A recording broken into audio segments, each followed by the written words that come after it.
What's going on, Colts Nation? Welcome back to another episode of Bring the Juice. Well, guys, I got to talk about this because this has just been going on in my mind for really the last 12 to 24 hours here as the cuts have been coming in for the Indianapolis Colts. Now, looking at just how many guys have kind of come and gone in the last year for the Colts in terms of their cornerback room. It's actually staggering how many new faces there are in the building this year compared to where they were last year. Last year at this time, you had players like Juju Brents, you had Dallas Flowers, you had a couple other guys who were starting for you, who were playing significant snaps for you at cornerback.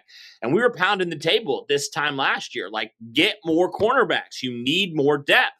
And then obviously Samuel Womack eventually got brought in after Dallas Flowers got cut. So there was some stuff there. And now you come into this offseason with, I think, probably one of the deeper cornerback rooms in the NFL and probably, honestly, one of the more experienced cornerback rooms in the NFL as well, especially if you do sign cornerback Mike Hilton, who is visiting today.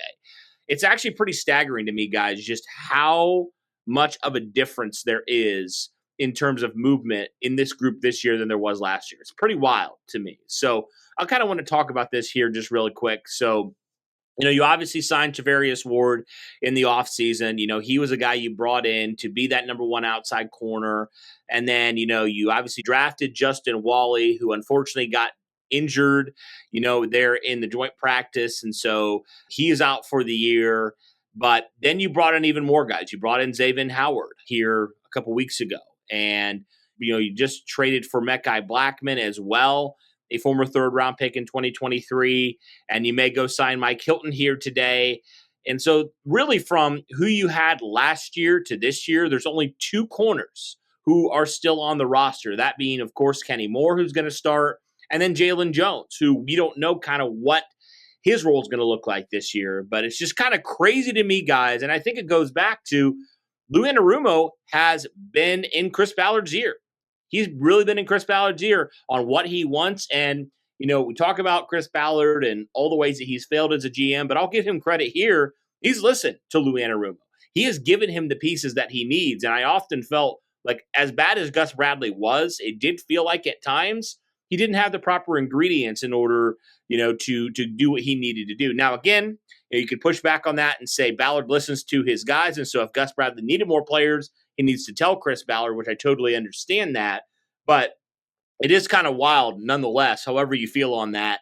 It is kind of wild, just the distinct difference in all of these players outside of Kenny Moore and Jalen Jones. It's a completely new room. I mean, you don't have Samuel Womack anymore. You don't have Juju Brents anymore.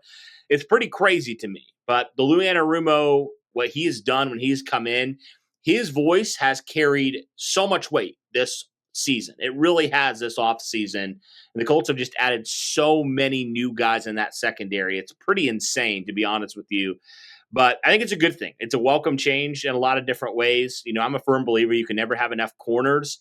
My big question is with some of the guys that are 30 years old plus, I mean, you could potentially have three of those guys in your room who are that way, right? So does that add up? How does that look? All those questions there are questions that I have about that cornerback room. Just, the age, you'd like to have younger corners, but I understand Lou Anarumo's never been necessarily a young corner guy. Typically, it feels like he's on his defense. He likes those veterans, right? So it is just crazy, though, that Juju Brents is no longer here. Second-round pick in 2023. Samuel Womack as well, who I thought played some quality snaps for you last year. But again, I think this is something that we talked about this entire offseason is there is a difference between, and it's something we need to always consider, is those were Gus's guys. Those were Gus Bradley corners.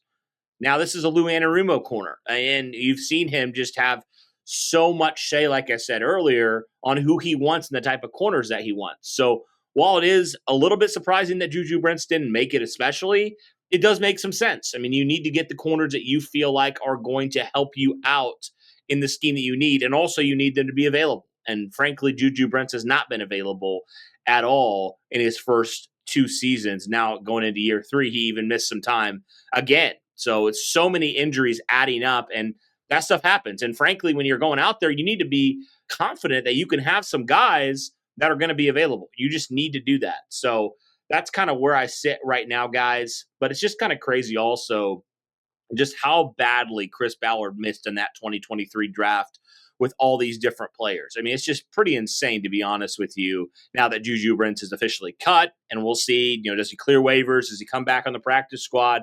But regardless, you can't help but look at that class and just be very, very let down. I mean, honestly, you suffering what you did in that 2022 season with, firing Frank Reich mid-season, bringing in Jeff Saturday, losing a ton of games in pretty embarrassing fashion at times. I mean, we all kind of looked at it and said, okay, well, at least we're going to have the opportunity to potentially draft top 5, get a quarterback, and then every single pick in every round, we're going to have, top 5 picks. So, but then you look at it right now, and within your first 4 picks, Josh Downs has been the only one that you feel confident in. He's been the only one that's going to start this year. You have like Anthony Richardson's going to be your backup. Juju Brents is no longer on your roster, and Blake Freeland is on IR.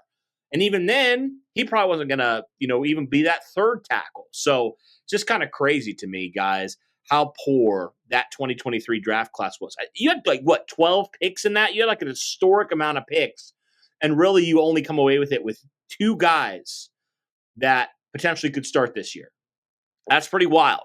You have those 2 guys, and Daniel Scott would be the other one that I'd throw out there as well.